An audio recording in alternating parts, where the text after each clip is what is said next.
Oke, Assalamualaikum warahmatullahi wabarakatuh. Selamat datang di episode pertama Podcast Torat. Nah, kali ini di episode pertama ini tentunya kita akan mewawancarai dan bertanya langsung kepada pimpinan Inspektorat kaitannya dengan akan ke arah mana Podcast Torat ini ke depannya. Mungkin langsung saja kita sambut dan kita perkenalkan Pak Inspektur, Pak Heriansah. Mana Pak, apa kabar? Alhamdulillah sehat, walaupun saat ini kita sedang menjalankan ibadah puasa di bulan Ramadan. Masya Allah, Alhamdulillah, keren banget. Gini Pak, ini kan episode pertama Pak ya, dari Podcast Torat. Sebenarnya apa sih muatan dan tujuannya Podcast Torat ini sendiri sebenarnya akan dirilis itu? Ya, Inspektorat ini adalah bagian dari organisasi pemerintah yang mempunyai tugas pokok dan fungsi itu di bidang pengawasan. Oke. Yang mana fungsinya adalah sebagai pengawas internal yang memberikan early warning system terhadap kegiatan, program dan kegiatan yang sedang dijalankan, apakah ini sesuai dengan harapan dan tujuan serta aturan yang dijalankan gitu. Nah, Inspektorat ini sendiri kalau kita melihat bagian dari upaya dalam sebuah organisasi di pemerintah daerah itu untuk melakukan peringatan dini tadi, memberikan input atau masukan kepada pimpinan terkait dengan hal-hal yang berpotensi yang mempunyai risiko tidak tercapainya sebuah tujuan gitu. Artinya memang udah jauh sekali Pak ya perubahan paradigma yang ada di APIP ini sendiri. Yang Ya. dulu ya kan pengawas itu watchdog kan APIP itu kan ditakuti. Benar. Kalau APIP datang itu udah kayak momok tersendiri lah bagi auditinya. Betul. Berarti sekarang dengan perubahan paradigma ini APIP lebih jadi semacam konsultan juga Pak ya? Jadi di APIP itu ada 3 fungsi sebenarnya di APIP itu. Yang pertama dia sebagai assurance quality, aktivitinya apa? Yaitu melakukan audit, evaluasi, review, dan ya itu yang dilakukan di activity terkait dengan assurance quality. Yang kedua dia juga mempunyai yang namanya fungsi consulting. Pendampingan, kemudian memberikan advice terhadap OPD dan pihak pemerintah desa yang membutuhkan masukan. Lalu yang ketiga itu APIP juga saat ini diberikan mandat oleh KPK bagaimana menjadi garda terdepan untuk pencegahan korupsi. Nah, 3 core bisnis ini yang sedang dilakukan. Tentu dalam hal ini tidak serta-merta ini dapat dilaksanakan begitu saja. Harus ada perubahan-perubahan, baik itu perubahan dari infrastruktur, kemudian paradigma, mindset dan culture set yang harus dilakukan terhadap ASN di APIP itu sendiri. Oke, menarik banget Pak. Karena gini, mengingat lagi kita kan udah masuk di era yang serba digital Pak ya, serba canggih. Informasi itu sudah banjir di mana-mana. Sebenarnya kaitannya dengan apa tadi pola-pola yang tadi Bapak sampaikan dengan pola digitalisasi masuk ini sebenarnya seberapa penting di perspektif Bapak sendiri? Ya, berbicara APIP tadi yang seperti Mas Yuda sampaikan bahwa dulu polanya masih watchdog ya. Sekarang kita sudah bergeser ke paradigma itu katalis dan advisor, penasehat terpercaya. Trusted advisor. Ini yang harus kita dorong ketika proses ini harus bergeser paradigmanya, maka kita harus mau menyesuaikan dengan kondisi yang ada. Kenapa kondisi yang ada? Bahwa saat ini kita mengetahui di era digitalisasi, era informasi teknologi yang disebut dengan era 4.0, digitalisasi, di mana digitalisasi ini adalah salah satu solusi yang jauh bisa menjadi dekat, yang susah bisa menjadi mudah, kemudian yang mahal itu bisa menjadi murah. Nah, ini mau tidak mau kita harus segera beradaptasi. Nah, Inspektorat dalam hal ini harus melakukan langkah-langkah dan upaya agar penyesuaian terhadap perubahan pola hidup, baik itu cara bekerja, kemudian bersosialisasi di era digitalisasi ini harus disesuaikan, harus mau melakukan perubahan itu dan menyesuaikan dengan kondisi yang ada. Jika tidak kita melakukan perubahan dan mau menyesuaikan, maka kita akan tergilas dan tertinggal. Oleh karena itu penting APIP itu harus bertransformasi. Wih, menarik. Jadi gini Pak, kan pada saat kita mulai memasuki ranah industrialisasi 4.0 ini, artinya kan kita masuk juga ke dalam ranah informasi Pak ya. Nah di sini berarti bahkan APIP sendiri pun akan jadi hal yang akan selalu disorot oleh masyarakat dan warga Pak ya.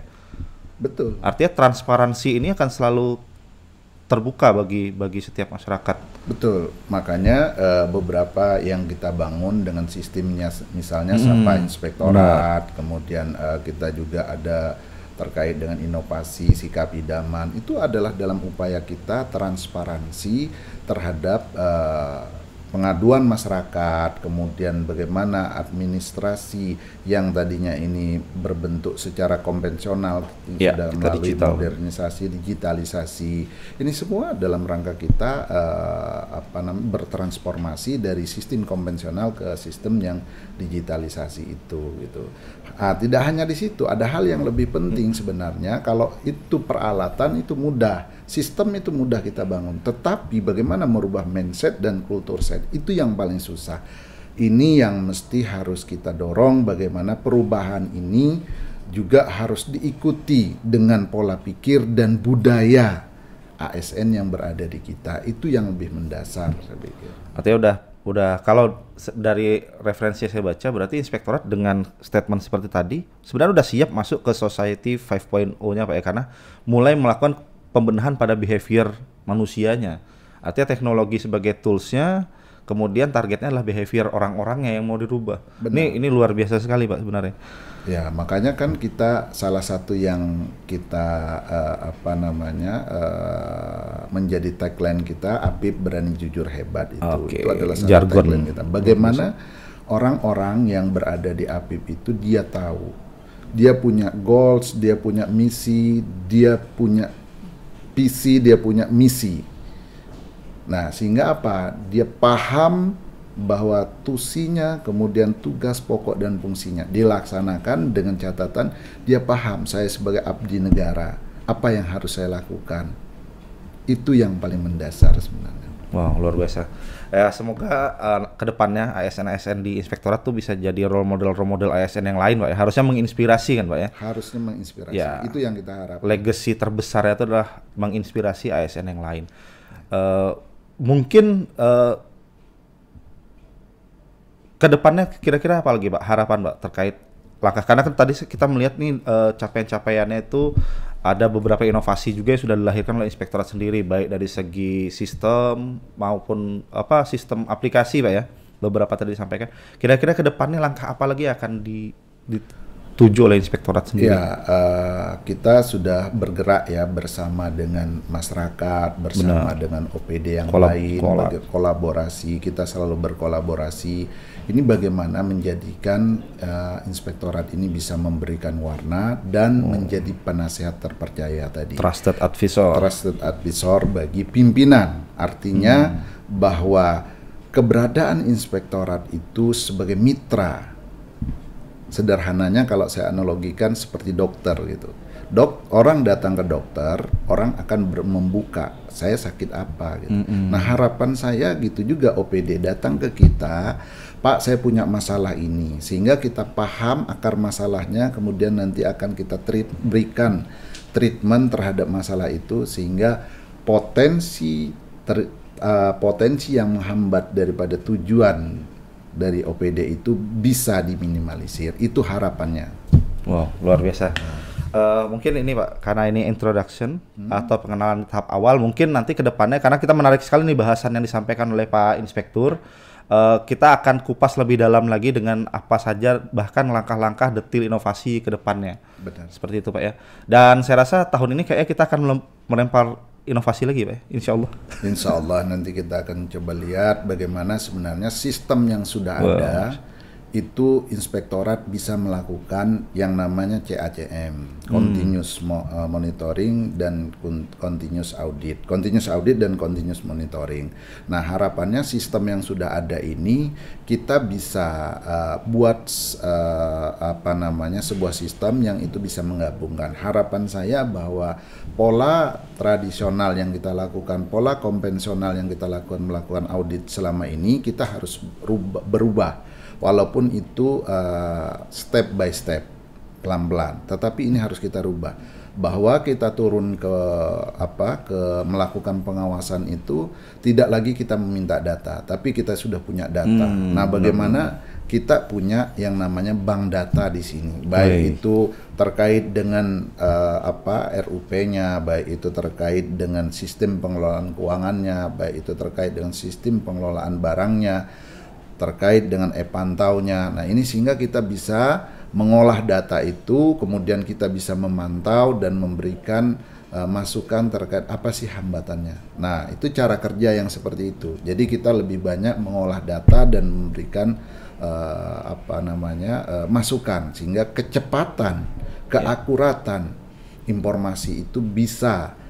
Informasi itu kalau dia terlambat juga tidak akan memberikan asas manfaat. Maka ketepatan pada waktu yang tepat, momen yang tepat, itu yang kita harapkan. Ini didapat dari apa? Ya, salah satunya adalah teknologi tadi. Pemanfaatan teknologi informasi adalah salah satu solusinya. Nah, beberapa sistem yang ada di Kukar, kita harapkan ini kita bisa mengakses itu dan mengolah data itu.